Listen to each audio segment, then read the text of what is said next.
Always a pleasure to see such a big group join us to talk about EOTs. There's nothing I love discussing more these days, so really lovely to have all of you with us. This presentation is going to cover a little bit of the basics, but spend more time on things that are an update since the last time that I presented to the EOC in January. So we'll cover a lot more information on sort of the tax situation that's taken place and frequently asked questions that come up from folks about like, how does governance work, things like that. So we'll cover all that. But if you're fairly new to EOTs, let me just start by saying what EOTs are. EOTs are a brand new legislation that's just been created by the government of Canada that allows employees to collectively become the owners of the company by buying it through a trust without the employees having to contribute any capital of their own. So at its base, it's a super innovative structure. It allows companies to stay employee owned without employees having to come up with the cash to make that transaction possible. I will talk about how that happens. The seller is still getting a full and fair price. And these trusts here in Canada are based on very successful trusts located in the United States. They've had their trust-based models, which are called ESOPs down there for 50 years, and the UK has had EOTs for the last 10. So Canada's the new kid on the block. In many ways, I think we got the most innovative, most flexible trust-based model out there, and we're super excited to see companies starting to use it. I will just remind people, please make sure that your audio, that your microphone is muted during the presentation, but you can easily click on the mute button to activate being able to speak.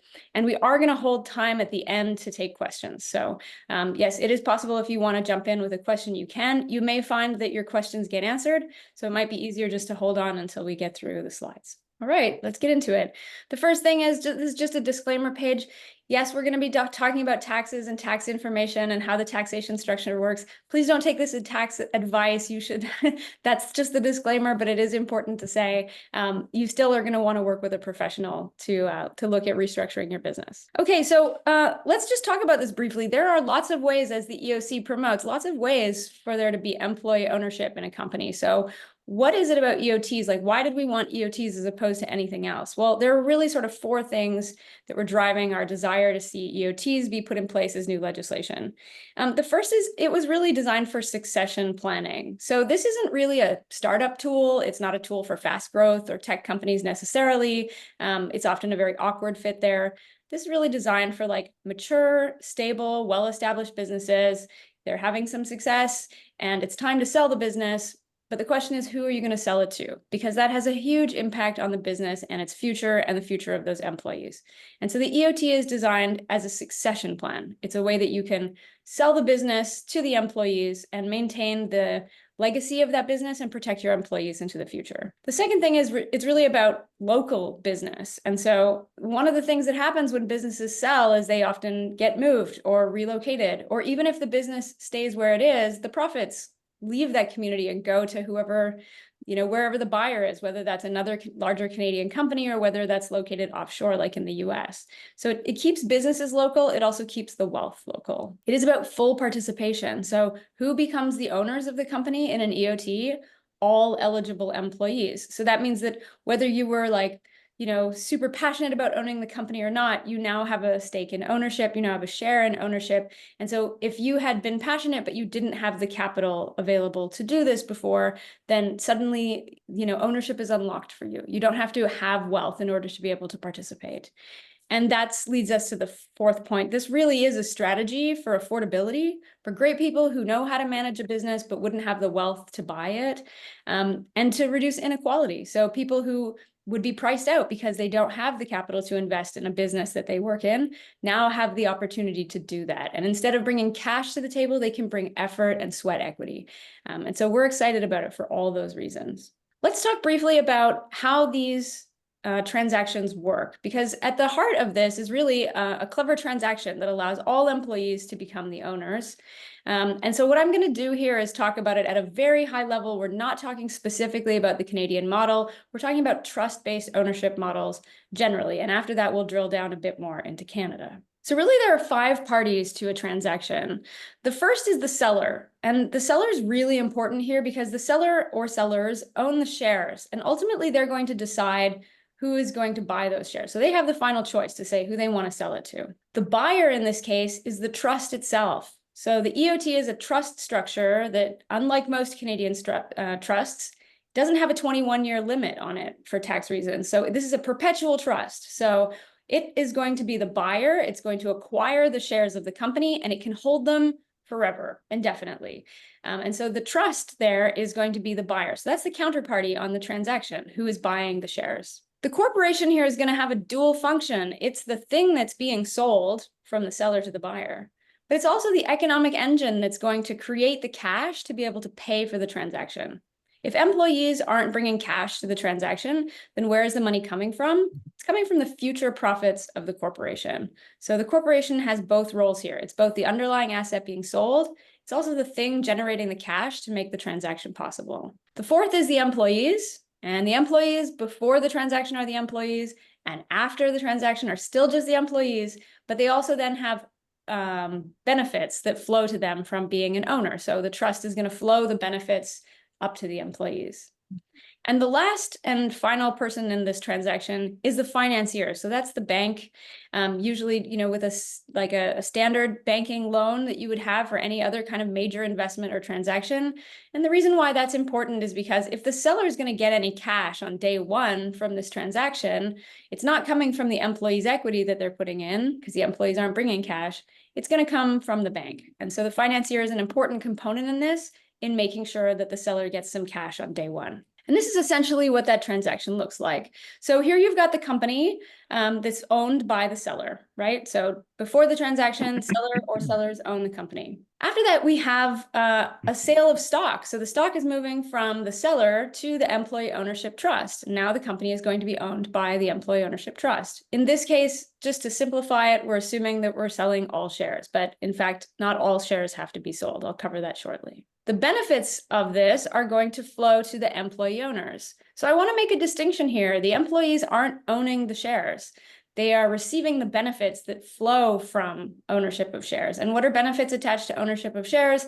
It's dividend payments that come out and the value of the equity itself. So those are the benefits that a person has. Just like if you had a stock in a major corporation like Apple or Tesla, you would benefit from those two things: dividend payments and increased value of the shares. So where does the cash come from for this? Well, the company is going to be giving cash to the employee ownership trust, which is going to be handing it over to the seller. So that's the cash. But on day one, the company doesn't have the full value of cash that's required to do this transaction. So the cash that the company receives comes from two places. The first is the bank. That's your senior lender. They're going to give a loan to the company, which is going to flow through the employee ownership trust over to the seller. That's the cash that the seller is getting on day one. And whatever is remaining will be an IOU from the seller. So that's a seller's note, seller's loan. You're going to pay back the bank using company proceeds into the future. And after the bank's been repaid, then the shareholder will be repaid for the remaining amount. So you can see that the seller is a really important component of this structure, because without seller financing, these are very difficult to do. And so this is designed to be a solution to allow employees not to have to bring cash. The seller is going to then wait for their cash. And there's some things in the legislation that incentivize sellers, because we understand that's not always popular with people, but it is a great way to be able to allow all employees to become the owners. Okay, I'm going to skip now to talk about how governance works. And this is probably the most asked question that people say, okay, all right, I understand the trust becomes the owner and the employees benefit from it, but how does governance work? And I think a lot of people are starting from the position of thinking about this as though it's a worker cooperative. So if you've heard of a worker cooperative before, the idea is all the employees become the owners of the company, but it is both an ownership and a governance structure in a worker cooperative. What does that mean? It means that workers each own an equal share in the company. So when they say one worker, one share, one vote. So that share gives them voting power. And when decisions are being made at a governance level, all employees are voting. And so that's a worker cooperative. An EOT does not have that kind of structure. An EOT specifically tries to keep a very traditional business structure, so there isn't a major change happening in the governance style of the company. So let's talk about what that looks like. What I want to do is I want to break out for you or really delineate these roles. Sometimes when people come to me and they go, well, you know, I'm concerned about an EOT because I feel like the governance structure is going to be all wishy-washy or nobody knows who's making what decisions. That's actually not true at all.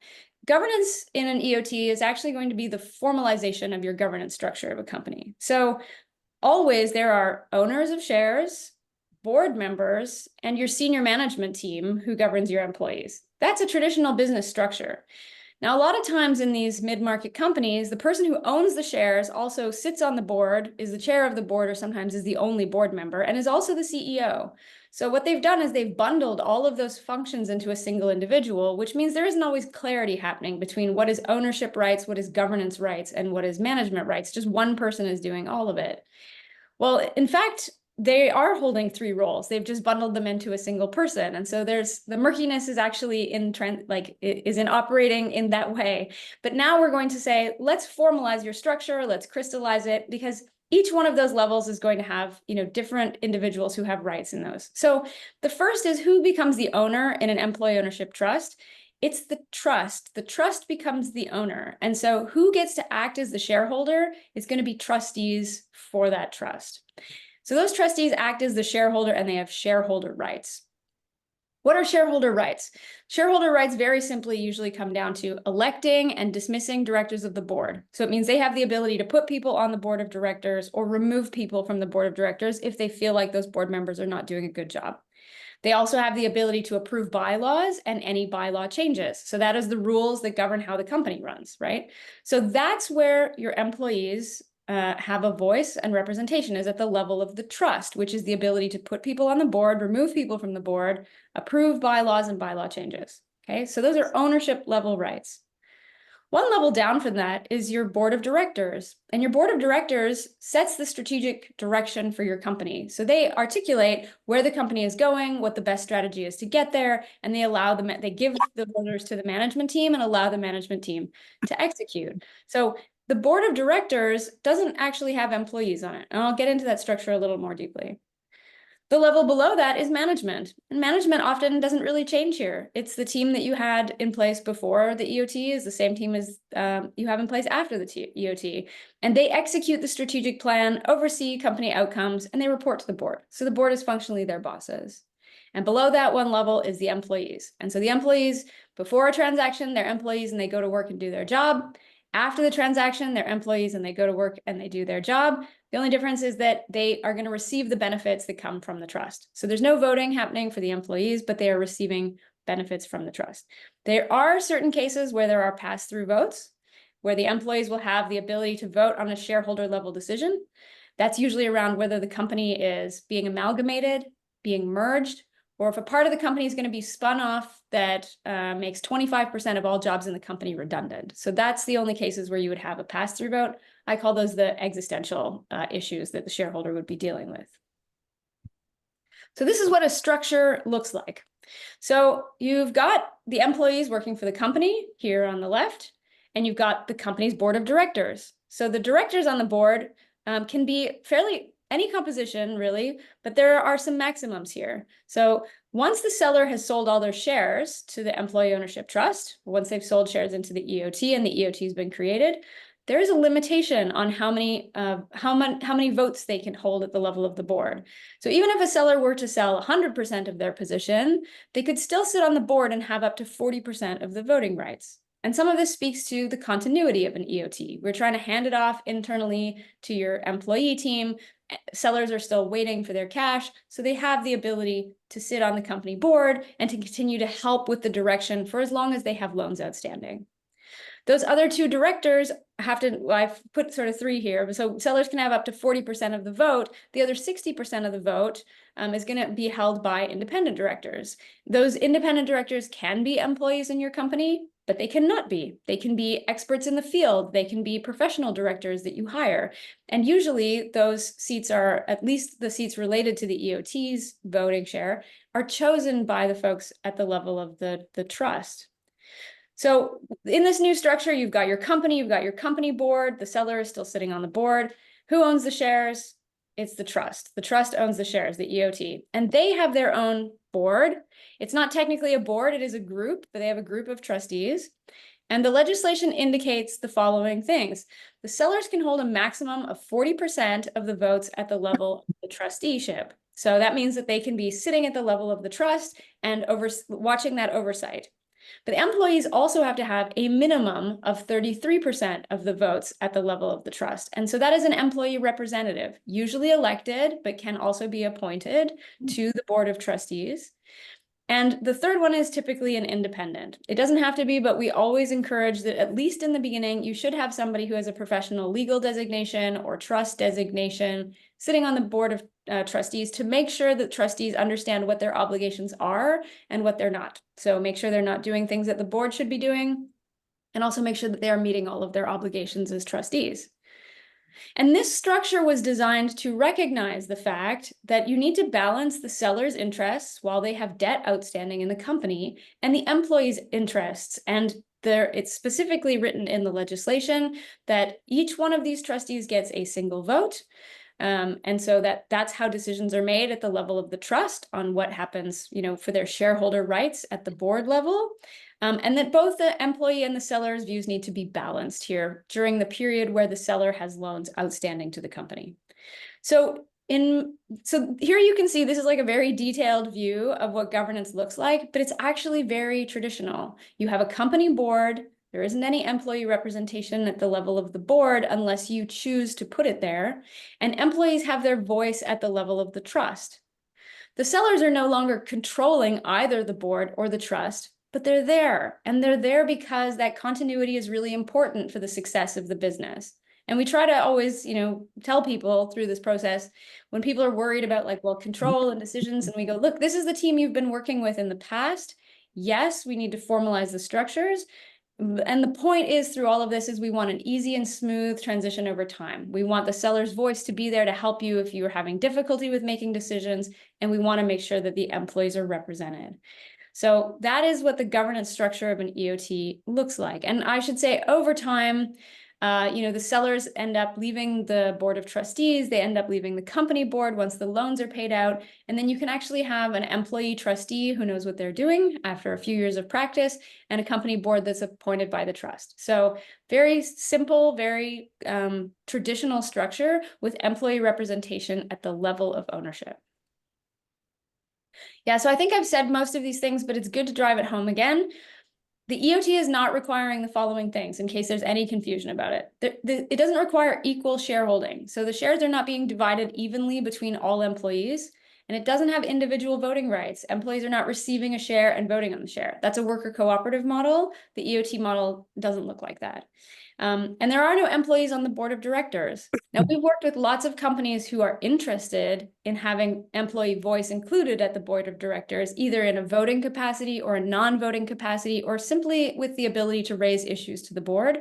But the legislation doesn't require that. That's a bespoke thing that each company will decide for themselves what kind of representation they would like or voice they would like employees to have at the level of the board of directors, which is governance. All right, let's get into the good stuff. How do employees benefit from an EOT? And that's really at the core of all of this is we are trying to create a structure here that allows employees all to participate and benefit. So what do those benefits look like? Well, at the highest level, I would say employee owners gain the following things. They gain the ability to have an ownership stake in the company without having to put in any investment, which unlocks the ability for lots of people to be able to participate in the wealth that's being created in the business, even if they don't have the cash upfront to be able to invest. The second is they are getting representation at the level of the trust. So employees are participating at the trust level. There are pass-through votes on existential changes. So we talked about the existential changes. If you're selling the company, if you're amalgamating or merging the company, or if you're making a huge part of the company, you're selling it off, those would have a pass-through right to the employees generally. But also typically we see higher levels of transparency and participation as employees become very interested in what drives the success of the company, what makes it profitable, what increases the value. They want to know and they want to contribute. And so that drives transparency and participation. And obviously the biggest one is that there are the financial benefits that come from sharing in the profitability and or the equity. So those are the major ways that employees benefit here. So who's included in the trust? All qualifying employees. And I will talk for a minute about folks who can be excluded. But typically when people say well, who, is just my management team, can I just hive it off and just my managers? No, that's not how this works. This is broad-based. Everyone who's a qualifying employee is going to be included. And in Canada, unlike many other models, you can actually include former employees. And sometimes people want to do this when they may have had key team members who helped them through 20, 30 years. And now that the company is being sold, they've just missed the window where they could become employee owners. And so you can actually include former employees if you wish. That's optional, not required. It does exclude some folks. So the first exclusion is people who formerly owned a majority of the shares, so 50% or more, or their related parties. That would be their spouse or their children. They're excluded from participating in the trust. I should say that exclusion is from participating in the benefits of the trust, but it doesn't preclude them from continuing to work in the business. So if you've got a business and somebody's kid is working in it, they wouldn't necessarily be able to benefit from the EOT, but they could still work there. So it does allow, it even allows the seller to continue to work there. They just wouldn't be able to sell their shares and then participate in the benefits of the EOT. The second is any person who owns more than 10% of shares. So lots of companies that are moving towards an EOT come already with some kind of an ESOP in place. And sometimes their senior management has 10% or more of the current shares of the company. In those cases, if that person chose to hold more than 10% of their shares outside of the trust, they couldn't participate in the benefits of the trust. But they could sell their shares down to, say, 4 or 5%, so sell the others to the EOT, and then they could participate. The point here is that there's a cap. For your combined inside the trust and outside the trust share allocation can't exceed 10%, or you can't participate in the EOT any longer. And the last one is the legislation indicates that any person who benefited from the EOT capital gains tax exemption cannot then benefit from the proceeds that are flowing from the EOT. And this I call the double dipping rule. If you're going to sell and not be taxed on the shares that you sold into the trust, you can't then join the trust and get those shares allocated to you for free. So what that usually does is it means that the EOT tax exemption is really flowing to people who are planning to sell and not continue working in the business. How are these things, how are the benefits of the trust distributed? They are distributed based on a formula. So this goes back to that comment that I made about the fact that it isn't one employee, one share.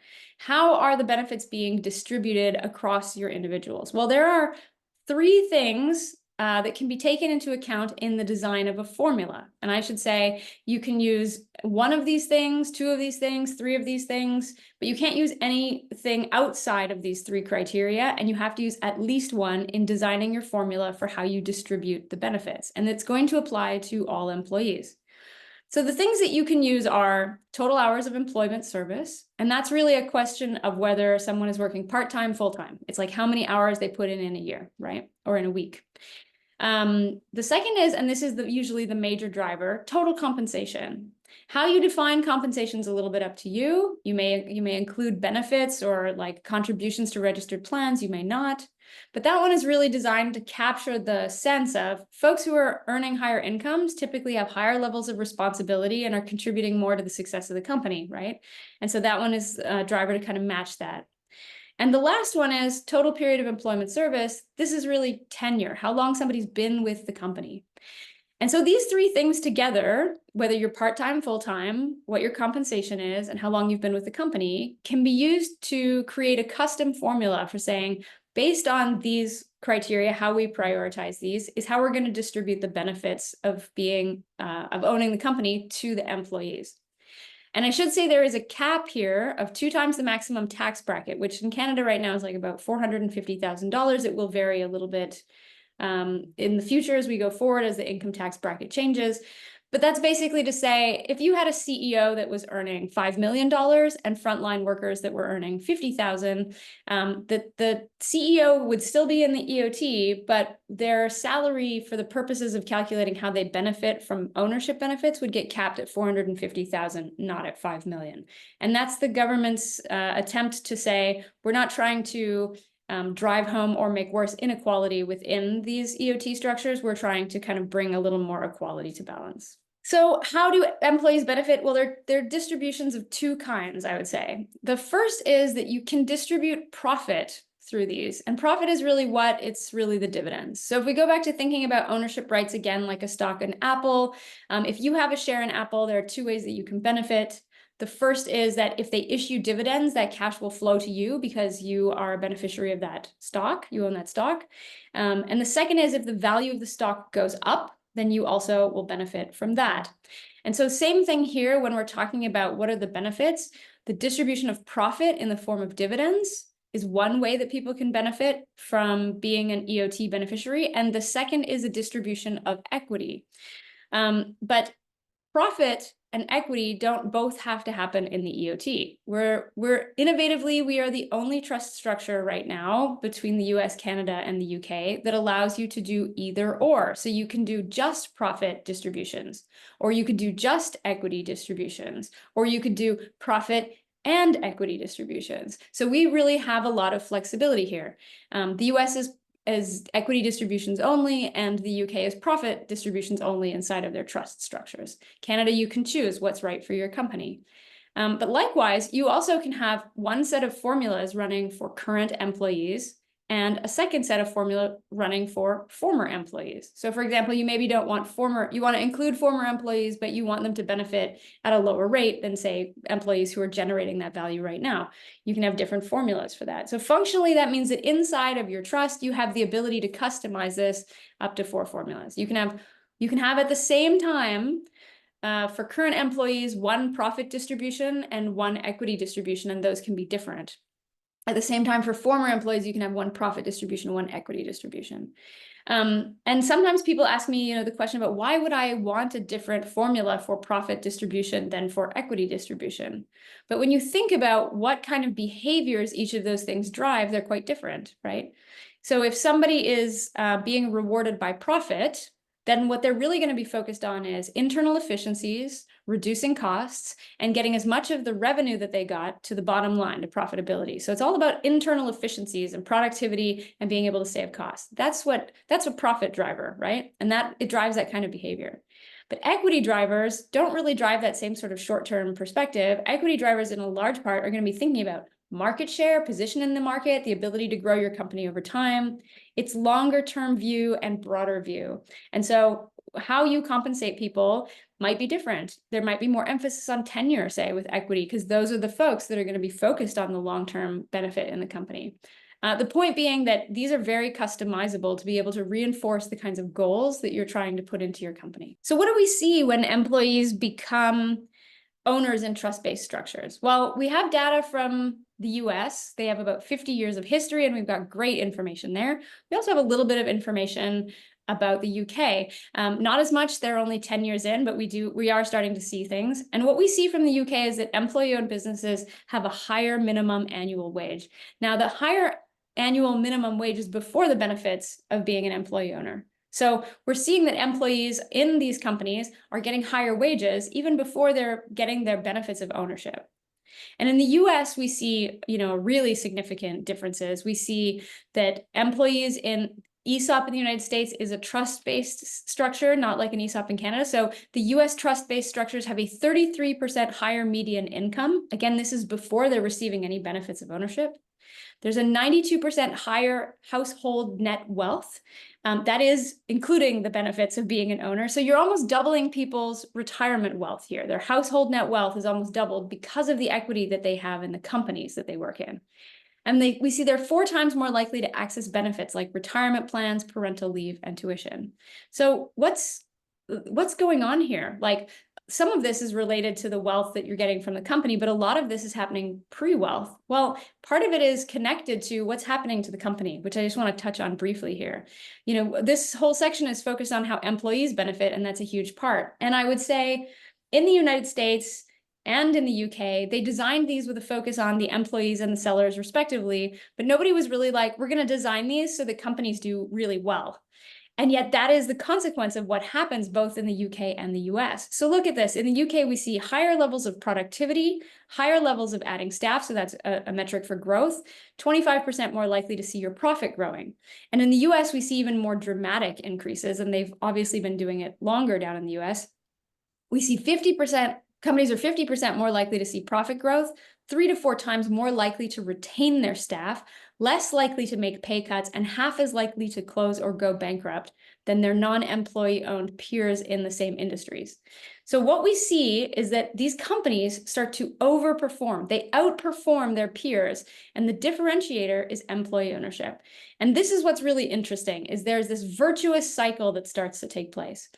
Companies become employee owned and the benefits of the company flow to the employees. So the employees take an interest. They get switched on and they say, hey, if we are more productive, if we can increase our profitability, if like drive more money to the bottom line, all of that comes back to us. And so they start to, I would say, pour gas on the company, and the whole thing starts to like go faster and better and run more efficiently because the benefits are flowing to the employees. Pretty soon the company is outperforming its peers in industry. And when the management and board look at the company and go, okay, well, what's our secret sauce? What are we doing that others aren't doing? They realize that it's their employees. And then they double down on investing in their employees because that's the magic differentiator. And so then you start to see employees having higher wages and more benefits. And that's the kind of thing that we see. And that's what's been taking place in the US and the UK. And that's exactly the kind of thing that we anticipate will happen in Canada. So not only is this great for employees, it's also great for the companies. And that's maybe an unexpected result, but it's a good one to be aware of. Okay, so let's talk now about how sellers benefit from an EOT, because there are substantial benefits as well for the seller. Here's the first one, and it's the big one. And that is an announcement by the federal government that on the first $10 million of the sale of the business, no capital gains tax will be paid. And this is in place until the end of 2026. I love telling people this because we heard it from the Department of Finance that this is the largest personal tax exemption that the Department of Finance has ever created. So you can imagine it was both one. Can you do it, please? Really difficult. All right, done. Sorry, we've got Philip, I think, talking over the call. Philip, if you don't mind muting your mic. So it was both very hard fought for and hard won, but also it's something that obviously people really believe in. So why is a $10 million capital gains tax exemption being offered to the sellers? In large part to offset the fact that sellers have to bring financing. So if you're a seller of a company and you want your company to become an EOT, banks are not going to come in and finance 100% of the transaction. That's, it's too much risk for banks. It's too much of a debt load on the company. Sellers are going to need to finance part of that transaction, usually a significant part, around half of the value of the company. And so in order to do that, that's sort of a deterrent to going down this road. And so the government has recognized that and said, okay, we're going to say, we know that you have to wait for your cash, but you will get to keep more of it. And that's the trade-off that's happening here. And that's why this is in place. I should say about 2026, at the moment, that is as far as we have a commitment for, but the government is very aware of the fact that these incentives are a really important part of driving this forward in the US and the UK. And it was more budgetary concerns that put a cap on 2026, not philosophical concerns. So we will be fighting to extend that at the moment up till the end of 2026, as long as the transaction takes place then this capital gains tax exemption is available to you, even if you don't get paid for, 3-4 years. There are some conditions attached to it. So here are the conditions, and they're good to know. The first is there can't previously have been an EOT transaction. So imagine a situation where someone sells to an EOT, and then there's something rocky, or they feel a sense of regret, and they go and buy the shares back. And later, when they feel like the company is stabilized or grown to the size they want, they sell it to an EOT again. The second time, they don't qualify for a capital gains tax exemption. It's just the first time. The second is there is a 24-month rule, and these rules are very similar to the qualifying small business rules that you would need to have for a lifetime capital gains tax exemption. More than 50% of the business's assets have to have been used in an active business in Canada. So active is the key word there. So you don't want, if you have tons of cash on your balance sheet, or you've got like passive assets, like things that you're leasing out to other businesses and that's flowing up, that's going to be a challenge for you. You need to sort of make that 50% test. And the shares can't have been owned by anyone other than you or someone related to you over the last 24 months in order to get the exemption. Very similar to the lifetime capital gains tax exemption. It means that those shares have to have been yours. You can't buy them and 6 months later flip them into an EOT and get the tax exemption. The third The third condition, and this was an unusual one, we weren't expecting it, is professional corporations as defined in the Income Tax Act, so only the ones defined in the Income Tax Act, are excluded from benefiting from the capital gains tax exemption. These are just 6, and I'm going to name them so that you don't think that it's like all professional corporations. These are doctors, dentists, lawyers, accountants, chiropractors, and veterinarians. So those 6, if it's a professional corporation owned under in one of those 6 categories, they're able to make an EOT, sell their company to an EOT, but they don't benefit from the capital gains tax exemption. And we're not totally sure why these 6 were included, and we've pushed back a bit against it, but here they are. This is what we have at the moment. The fourth one is that the buyer can't be an EOT. This often is about the fact that a person may transact, may sell their shares to an EOT, not all at once, not all 100% of them, but they may sell, say, 51% in the beginning, so the EOT is the majority, and then later sell the other 49%. Okay, well, if you imagine that you have a company that's enterprise value is around $15 million, and a seller sells the first half to an EOT, that's about $7.5 million at the sale value. So they would get the capital gains tax exemption on that $7.5 million. But if they later wanted to sell the other $7.5 million, there would be no capital gains tax exemption on that second wave. If the buyer is already an EOT, like if you already have an established EOT and they are buying shares, there's no potential to have the capital gains tax exemption. So that means that the capital gain tax exemption is happening when the EOT is set up, when it's formed. So if folks have a company that's valued at more than 10 million, then you kind of want to maximize that and get that first transaction up to that 10 million mark. The seller can't be a corporation or a trust. And this one is definitely a sticky point. Kind of like the lifetime capital gains tax exemptions, the individual has to hold the shares directly that are being sold to the EOT. And so that works. If there's a holdco, you can often sell the whole holdco over. If you hold the shares directly, you're just selling your shares. But if it's in a trust or if it's in a corporation, like a corporation is the one that's selling the shares, like if private equity was doing it, there would be no capital gains tax exemption. The seller has to be age of majority, and the seller or their spouse has to have had some kind of active participation in the business at some time. And this is really designed to exclude passive investors in a business. If they're a passive investor in the business, again, they can sell their shares to the EOT, but they cannot get the capital gains tax exemption. And the last qualifying constraint is that 75% of the beneficiaries of the trust must be Canadian residents. So you can have some foreign workers involved in the trust, but at least 75% need to be resident in Canada. And those are the conditions that need to be met for the capital gains tax exemption. There are some other things to consider when selling. The first one here is that this is truly exempt from the alternative minimum tax. So for those of you that are not super up on tax, the proposed alternative minimum tax basically says, even if you're using real deductions, but you get below I think it's 20% of your income, you're still going to pay 20%. That's not true with the capital gains tax exemption for EOTs. It's absolutely exempt from alternative minimum tax, so you won't save the money and then pay tax on it. And the second is that it is stackable with your lifetime capital gains tax exemption. So if you've never used your lifetime capital gains tax exemption and you're selling the business to the employees, you get the $10 million EOT exemption, and then you also can get the $1.25 million lifetime capital gains exemption. So that is up to $11.25 million that you wouldn't pay taxes on. There's no restriction on how you divide up the benefit of the $10 million capital gains tax exemption. So you can divide it between selling parties however you see fit. I've got some cases where there are multiple parties selling to an EOT, and the discussion is, well, we will divide the benefit of the $10 million in proportion to how many shares are being, how much each person is selling to the EOT. But I've also seen cases where we have a shareholder that holds the lion's share of it and other minority shareholders, and the one who sells the largest share is using a drag-along clause and saying, I'll be taking the $10 million capital gains tax exemption for the EOT and doing the seller financing, and you all can use your lifetime capital gains tax exemption. But it's entirely an internal negotiation. And probably the most exciting thing about this is that this isn't a lifetime exemption. This is an EOT specific exemption. So if a business owner holds more than one business, they can sell those, and they're selling those businesses independently. So businesses that aren't intended to be related, you can't split them up to do this. But if you hold multiple businesses, each time you sell one to an EOT, you can access this $10 million capital gains tax exemption. And the anti-avoidance measures are very similar to the lifetime capital gains exemption, so should be very familiar to your accounting team. Okay, so we've talked about benefits to the employees and how they access them. We've talked about benefits to the sellers. We've even talked about how the companies do so well.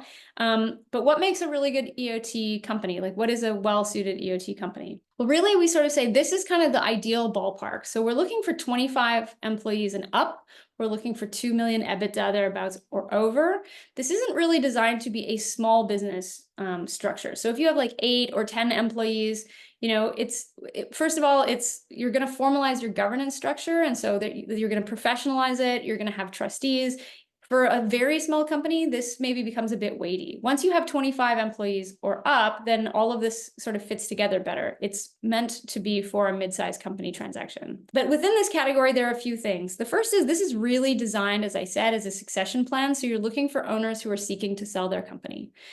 So if you have like a fast growth company, or people are looking for additional investment, or they're looking for some kind of a bonus structure or reward structure, this is not a great fit. There are other ways of having employee involvement that, you know, here the employees have to own the majority through the EOT. So it's really designed for owners who are looking to sell a portion or all of the company. We're looking for mature, established business. If you've got a fast growth company and it needs cash to grow, it can't afford the debt associated with making a transition like this. And so we're looking for an established, you know, company that has like a long track record. We're looking for companies that have stable, non-cyclical cash flow. Why? Because if you have a bank financing attached to this, those are regular repayment, like monthly repayment schedule. That's very hard to do if you're super cyclical.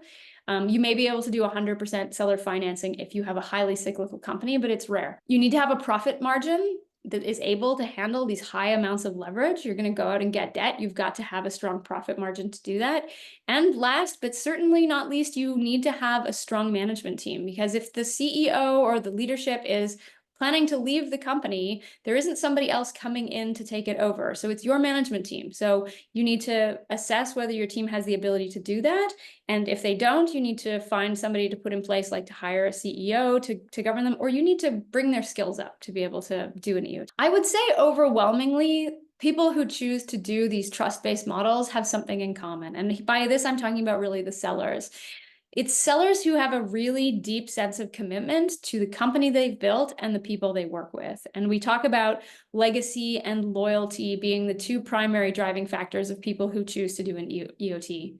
Yes, there is a tax incentive attached to it, and that will attract some people outside of that. But really, the vast majority of the time, it's folks who are, you know, they're nearing retirement. Maybe they should have retired already, but they haven't wanted to sell the business because they have a deep anxiety about what happens to the business in the future and how their employees get treated. And this was a custom designed solution to solve for exactly those challenges and concerns. This keeps the business local, it protects the legacy into the future, and it allows those employees to be taken care of. So it, you know, they're not going to be dealing with, you know, maybe a hostile or an indifferent senior management that doesn't really care about them and what they've contributed over the past 25 years. That sense of employee ownership that's usually already there in a non-structural way, just in a cultural way, gets protected. And in terms of the kinds of companies that we see doing this, I would say there are really two areas where there's like where we most frequently see people coming to an EOT, and they're very different. One I would say is like light manufacturing. Typically, those kinds of companies are multi-generational. They've passed the company down at least once. There's no next generation to pass it to. The company's, you know, been in the family for 40, 50, 100 years. And they really care about their people. Their people are family to them. And this is very much driven by a desire to protect the company and the family into the future when there's no next generation. On the other side, we see like knowledge worker service businesses. These are things like IT consulting, environmental engineers, architects. And these individuals, the desire to be employee-owned is actually often driven by the staff, who are very sophisticated. They are the differentiating factor that makes their company better or competitive in the marketplace. And the employees have said, how do we get more involved in ownership? How do we get a stake? And so then it becomes a very natural flow-on conversation when the seller is thinking about selling. They're like, how do I include the employees in this new structure? How do I preserve the team that we've built? So that's typically the areas that we mostly see. And this, I just want to quickly talk about now that, the legislation is out and people are having conversations and the first companies are in the process of transacting, we are hearing a lot of feedback in the marketplace. And so I just want to talk about really what I think are the 4 most common myths that we're hearing out there so that you also are armed with this knowledge. Here's the first.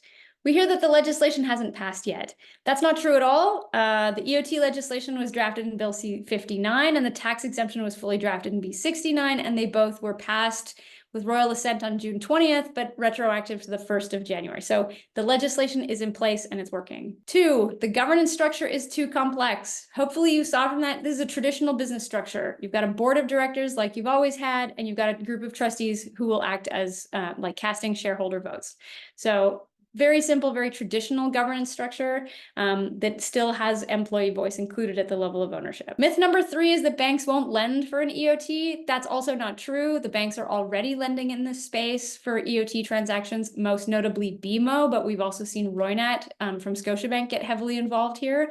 And so banks are already lending, so that's also not true. And the 4th myth is that EOTs are too complicated. And I would say that yes, implementing an EOT involves complexity, but if you've been running a business for 25 or 30 years, this is not the most complicated business issue that you've ever solved. If you work with experts who can simplify how the decision-making process goes, you'll actually find that it's not that difficult at all. You just go through it step by step. So if you're out in the marketplace and you're hearing these things, you can know that actually none of these are true and that there are experts in the market who are already able to serve and help folks to go through this decision-making process. It's just a matter of connecting with folks who are in the know, since this is, just brand new legislation. That's it for my presentation, and I will stop sharing my screen, and we're happy to take any questions. Thanks, Tiara. Awesome. I might start with one actually. So you've mentioned that there are some companies looking at doing it. Are you able to share sort of where they're at in the process, or how soon we might actually have some companies that have an EOT? Yeah, for sure. Great question. So there's like quite a handful. I would say we're working with more than a dozen right now at all various stages. The first ones will probably transact in the early part of 2024. So maybe January or February, we'll see the first transactions, and others will come behind that. But I would say no one's in a rush. Everybody's interested in doing this right.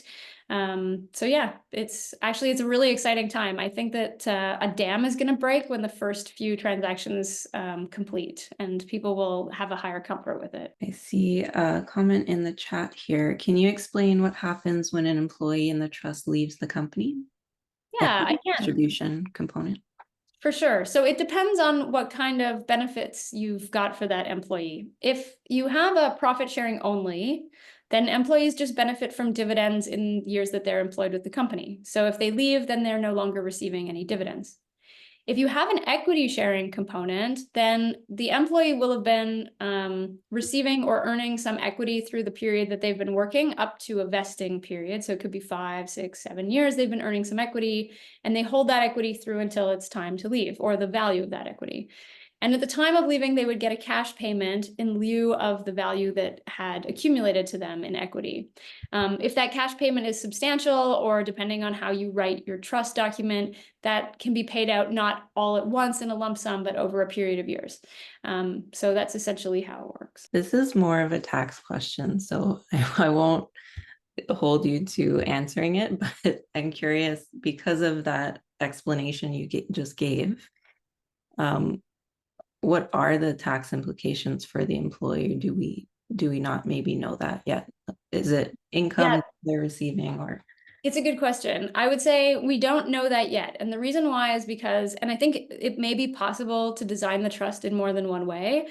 the government didn't put a lot of parameters around what the equity distribution internally looks like. So if you were to say, okay, we're going to do it as a sort of phantom shares, like it's contracts for the value of shares, because the shares can never leave the trust, right? So inside there, we can say, okay, well, we'll have a contract that says functionally this amount of our share is allocated to you, but it's a contract, not an actual allocation of shares.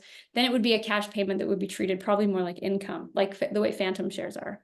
Right. But if you created an actual like individual capital accounts inside of it, and the equity actually flowed there, it's a more complex structure, but potentially that could be done as well. And at that point, it really would be like a share sale, so a capital gains. But the truth, like we haven't had anybody go that far down the road yet, so that's still experimental. Right. I'm going to come back to Rob's question, but a follow-up from Philippe. So thank you for your previous explanation. Still kind of unclear on exclusions. In one slide, you mentioned that seller can keep up to 40% of votes on both trust and company board. In another, you list excluded parties, including former owners. Correct. So the difference is who's benefiting from the EOT. So benefiting from the EOT means that you are sharing in the profit distributions and you're sharing potentially in the equity distributions. That's the benefits. Those are the beneficiaries. A seller who sold a majority stake, so they had 50% or more shares, cannot be a beneficiary. So they can't be receiving profitability from distributions, and they can't be receiving any equity distributions inside the trust. But as long as they have debt outstanding, they can still be a part of the governance structure. So that means that they can have a voice at the level of the board and a voice at the level of the trust to help with governance. So that's the difference is, those things, those are governance related items, not benefit related items, if that makes sense. There's a separation there that's happening. And I should say a seller can sell their shares and still for a period of time stay the CEO. They can still work at the company, but they're not benefiting from any distributions that go to the trust. Thank you. So if an EOT ceases to qualify as an EOT in the future, are there negative consequences? Yep, there are. There can be what's called a disqualifying event. And so a disqualifying event is where, let's say that suddenly the EOT dropped below a majority shareholder position, or that it was in violation of some of the other rules. Then it could trigger a disqualifying event. And a disqualifying event means that the capital gains tax that was the capital gains tax exemption would need to be repaid. So it triggers a tax liability. In the first 24 months, who's on the hook for that is jointly the corporation and the seller. Now, the way you would write the agreement is that really the corporation has the majority vote here, so the corporation's on the hook for it if they trigger that. But if for some reason the corporation were completely illiquid and couldn't pay their debts back to the CRA, then the seller would potentially be on the hook. That's part of why the seller has a seat at the level of the trust and on the board to make sure that these things stay compliant.